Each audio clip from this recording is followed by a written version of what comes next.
as he glanced from the inscription to the path we had followed and the water beyond. "It was a landing in boats, I suppose," he said, half to himself. "I wonder they managed it. What does heldenmütig mean?" "Heroically." "Heldenmütig gefallenen," he repeated, under his breath, lingering on each syllable. He was like a schoolboy reading of Waterloo. Our conversation at dinner turned naturally on war, and in naval warfare I found I had come upon Davies's literary hobby.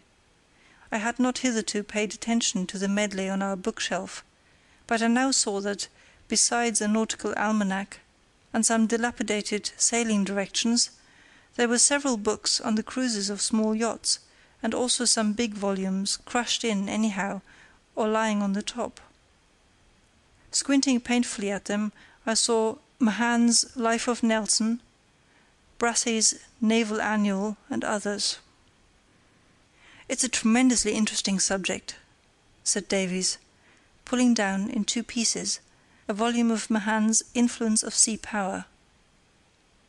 Dinner flagged and froze, while he illustrated a point by reference to the much-thumbed pages. He was very keen and not very articulate. I knew just enough to be an intelligent listener, and, though hungry, was delighted to hear him talk. "I'm not boring you, am I?" he said suddenly. "I should think not," I protested. "But you might just have a look at the chops." They had indeed been crying aloud for notice for some minutes, and drew candid attention to their neglect when they appeared. The diversion they caused put Davies out of vein. I tried to revive the subject, but he was reserved and diffident. The untidy bookshelf reminded me of the logbook, and when Davies had retired with the crockery to the forecastle, I pulled the ledger down and turned over the leaves. It was a mass of short entries, with cryptic abbreviations, winds, tides, weather, and courses appearing to predominate. The voyage from Dover to Ostend was dismissed in 2 lines. Under way 7 p.m. Wind west-south-west, moderate. West Hinder 5 a.m. Outside Allbanks, Ostend 11 a.m. The Scheldt had a couple of pages very technical and staccato in style. Bland Holland was given a contemptuous summary, with some half-hearted allusions to windmills, and so on, and a caustic word or 2 about boys, paint, and canal smells. At Amsterdam technicalities began again, and a brisker tone pervaded the entries, which became progressively fuller as the writer cruised on the Frisian coast. He was clearly in better spirits, for here and there were quaint and laboured efforts to describe nature out of material which, as far as I could judge, was repellent enough to discourage the most brilliant and observant of writers. With an occasional note of a visit on shore, generally reached by a walk of half a mile over sand, and of talks with shop people and fishermen. But such lighter relief was rare.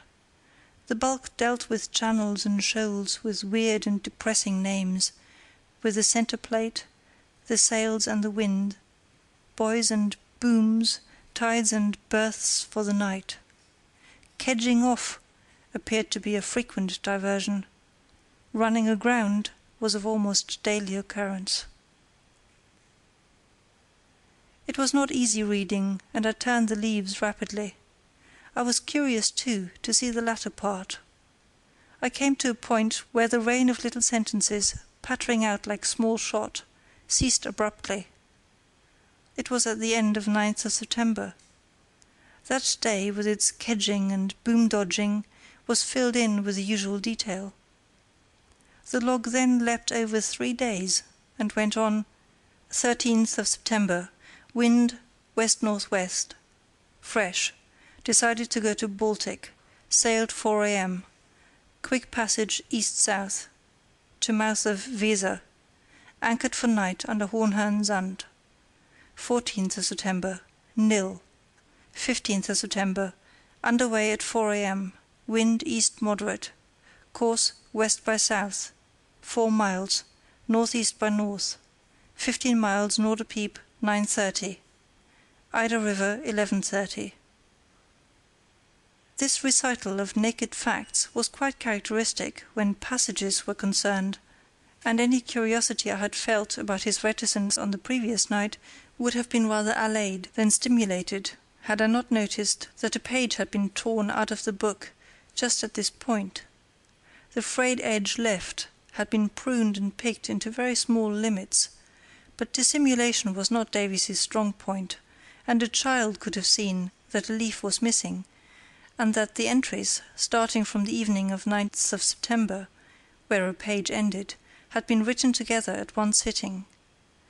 I was on the point of calling to Davies and chaffing him with having committed a grave offence against maritime law, in having cooked his log, but I checked myself, I scarcely know why, probably because I guessed the joke would touch a sensitive place and fail. Delicacy shrank from seeing him compelled either to amplify a deception or blunder out a confession. He was too easy a prey, and after all the matter was of small moment. I returned the book to the shelf, the only definite result of its perusal being to recall my promise to keep a diary myself, and I then and there dedicated a notebook to the purpose. We were just lighting our cigars when we heard voices and the splash of oars, followed by a bump against the hull which made Davies wince, as violations of his paint always did. "Guten Abend, wo fahren Sie hin?" greeted us as we climbed on deck. It turned out to be some jovial fishermen returning to their smack from a visit to Sonderburg. A short dialogue proved to them that we were mad Englishmen in bitter need of charity. "Come to Zartrup," they said. "All the smacks are there, round the point. There is good punch in the inn." Nothing loth, we followed in the dinghy, skirted a bend of the Sound, and opened up the lights of a village, with some smacks at anchor in front of it. We were escorted to the inn and introduced to a formidable beverage called coffee punch, and a smoke-wreathed circle of smacksmen who talked German out of courtesy, but were Danish in all else. Davies was at once at home with them, to a degree, indeed, that I envied. His German was of the crudest kind, bizarre in vocabulary and comical in accent, but the freemasonry of the sea, or some charm of his own, gave intuition to both him and his hearers. I cut a poor figure in this nautical gathering, though Davies, who persistently referred to me as meiner Freund, tried hard to represent me as a kindred spirit and to include me in the general talk. I was detected at once as an uninteresting hybrid.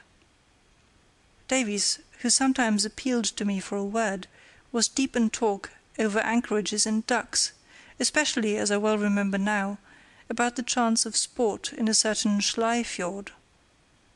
I fell into utter neglect, till rescued by a taciturn person in spectacles and a very high cap, who appeared to be the only landsman present.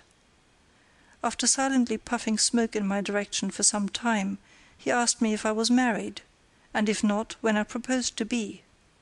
After this inquisition he abandoned me. It was 11 before we left this hospitable inn, escorted by the whole party to the dinghy.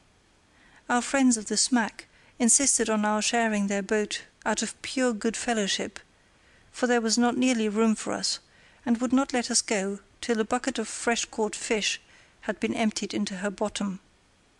After much shaking of scaly hands, we sculled back to the Dulcibella, where she slept in a bed of tremulous stars. Davies sniffed the wind and scanned the tree-tops, where light gusts were toying with the leaves. "Sou'west still," he said, "and more rain coming, but it's bound to shift into the north." "Will that be a good wind for us?" "It depends on where we go," he said, slowly. "I was asking those fellows about duck shooting. They seemed to think the best place would be Schlei fjord. That's about 15 miles south of Sonderburg. on the way to Kiel.